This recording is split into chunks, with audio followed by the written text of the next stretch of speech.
When a sufficiently massive star collapses under its own gravity, classical general relativity dictates a very specific, inescapable endpoint, a black hole. It is an object bounded by an absolute event horizon, concealing a central singularity. That singularity represents a collapse of the mathematics. At the exact center of a black hole, space-time curvature and energy density diverge to infinity. The known laws of physics cease to function, making it impossible to predict the physical state of the core. Then there is the event horizon itself, which creates the black hole information paradox. Classical thermodynamics assigns a black hole an enormous amount of entropy, the Bekenstein-Hawking entropy, proportional to the area of its horizon. This massive entropy assignment conflicts with the rules of quantum mechanical unitarity, which insist that physical information cannot be destroyed or permanently hidden. We are left with a severe theoretical crisis. To resolve these paradoxes without relying on completely untested frameworks of quantum gravity, we need a mathematically rigorous, geometric alternative to the classical black hole. In 2001, theoretical physicists Paul Mazur and Emil Matola proposed exactly that. They introduced the gravitational vacuum condensate star, known as the Gravastar. A Gravastar is an ultracompact, horizonless astrophysical object. From a distance, its exterior geometry perfectly mimics the gravitational field of a standard black hole. Internally, it operates differently. It avoids the information paradox by replacing the event horizon with a physical quantum phase transition layer. It avoids the infinite density problem by replacing the central singularity with a repulsive vacuum condensate. We can now engineer the Gravastar from first principles. By tracing its dynamic formation and testing its stability under extreme rotation, we can define the precise observational signals that would prove whether these objects actually exist. Looking at this cross-section of a Gravastar, the architecture is divided into 3 distinct spacetime zones. These regions are mathematically stitched together using the Israel junction formalism, which balances the local pressures and energy densities to maintain equilibrium. At the center is Zone 1, the interior de Sitter core. This region consists of a vacuum state governed by a highly unusual equation of state. Pressure equals negative energy density. This specific equation violates the strong energy condition, a core assumption of the theorems that predict black hole singularities. By breaking this condition, the vacuum core generates an outward repulsive force, actively pushing back against the crush of gravity to halt the collapse. Moving outward, we reach Zone 2, the shell. This is a microscopic layer of ultra-stiff fluid, where pressure exactly equals energy density. Here, the speed of sound saturates the causal limit, meaning it propagates at the speed of light. This physical shell addresses the information paradox. Because the Gravastar lacks a true event horizon, the massive area law of entropy is nullified. The thermodynamic entropy of the collapsing star is naturally preserved within the physical particles of this shell layer. Finally, Zone 3 is the exterior vacuum. Here, both pressure and energy density drop to 0. The result is a standard Schwarzschild geometry, making the object's gravity well indistinguishable from a black hole's to any distant observer. The global stability of this tripartite design relies on isolation. It confines the necessary energy condition violations to the hidden interior core, while keeping physical matter at its observable boundary. For decades, the primary criticism of the Gravastar was its origin. Even if this 3-part structure represents a stable equilibrium, how could it naturally evolve from a collapsing star without the gravitational runaway forcing a singularity? A definitive answer arrived in 2026 when physicists Daniel Jampolsky and Luciano Rizzola proved a dynamic formation route using a modified Oppenheimer-Snyder collapse framework.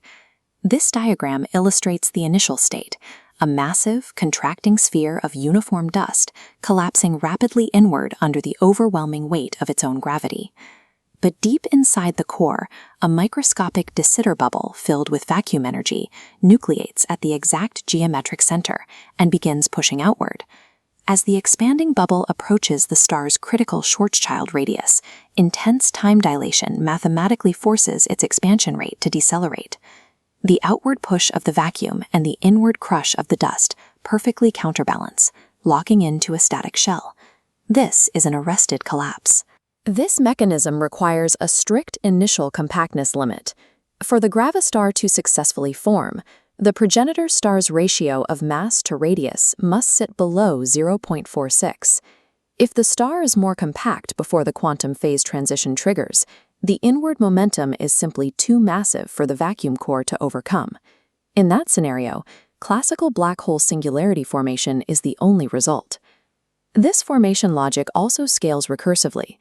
Recent frameworks show that by utilizing anisotropic pressure to maintain geometric continuity, multiple shells can be nested inside one another like matryoshka dolls, creating a multi-layer configuration known as a nestar.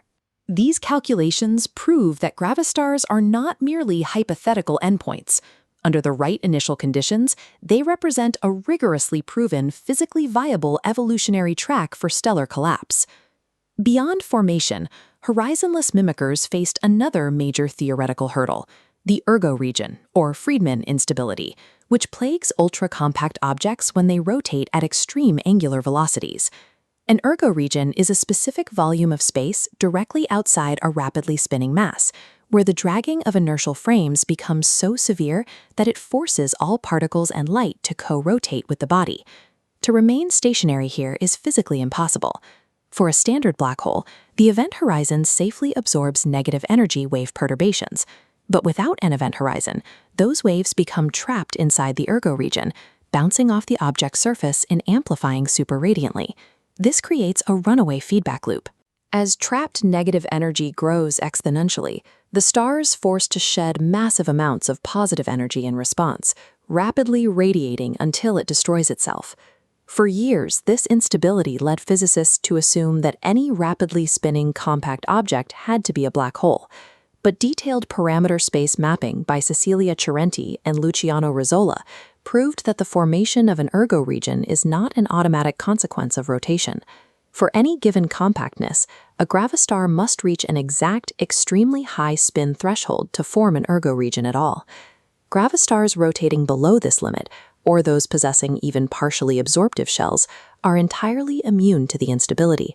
Therefore, the observation of a rapidly rotating, supermassive compact object in deep space does not automatically necessitate a black hole classification. The ultimate test of the Gravastar model lies in empirical astronomy. Since they perfectly mimic the exterior gravity of a black hole, how do we actually tell them apart using modern multi-messenger data? Looking at this model of a binary spiral, the first discriminator is tidal deformability, measured by the Love number. A classical black hole has a Love number of exactly 0. Under the intense gravitational pull of a companion, it remains perfectly spherical. It does not deform. A gravastar exhibits an exotic response. Because the negative pressure in the de Sitter core actively resists the gravity gradient, it has a strictly negative tidal Love number. Instead of stretching towards its companion, the gravastar bulges perpendicularly to the gravitational pull. The second discriminator is found in the electromagnetic shadows mapped by the Event Horizon Telescope. For a black hole, any photons that cross a critical impact parameter are permanently swallowed by the event horizon, forging a single bright photon ring around a dark interior shadow. But if that central object is a gravastar with a transparent or highly reflective shell, photons can pierce the core or bounce off the shell.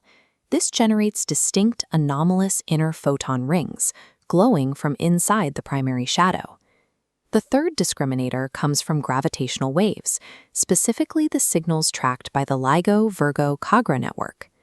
When black holes merge, all inward traveling gravitational wave energy falls past the horizon and disappears. But a gravastar's stiff physical shell acts as a mirror, reflecting that inward gravitational wave energy back out toward the photon sphere. A fraction of this wave energy leaks out, while the rest reflects back down, creating a trapped mode cavity. This cyclical bouncing produces delayed echoes, a predictable series of progressively weaker gravitational bursts following the primary collision. According to the latest observing runs, no high sigma echoes have been confirmed yet. While this lack of detection places tight constraints on perfectly reflective models, it leaves room for absorptive shells or echo signals beneath our instrumental noise floor. Soon, the LISA space mission will capture extreme mass ratio in spirals. These orbital tracks will provide the most sensitive test of horizon absorption we have ever attempted. These three observables, negative Love numbers, Inner photon rings and gravitational echoes provide the data required to identify the physics at work inside these massive bodies. The gravitational vacuum condensate star functions as a mathematically rigorous stress test for the foundations of general relativity. It addresses classical paradoxes by localizing the necessary energy condition violations strictly to the interior, while leveraging standard quantum phase transitions at the boundary. As of today, the standard classical black hole interpretation remains the simplest and best supported explanation for all of our observational data. But as the global interferometer network upgrades, and as the Event Horizon Telescope and LISA missions bring the extreme gravity regime into sharper focus, the observational landscape will shift. The Gravastar has evolved from a theoretical postulate into a specific, empirically falsifiable hypothesis. If we definitively detect an anti-tidal bulge, a nested photon ring, or a delayed gravitational echo, the black hole hypothesis fails. We would have direct evidence that the event horizon, a cornerstone of modern physics, does not exist.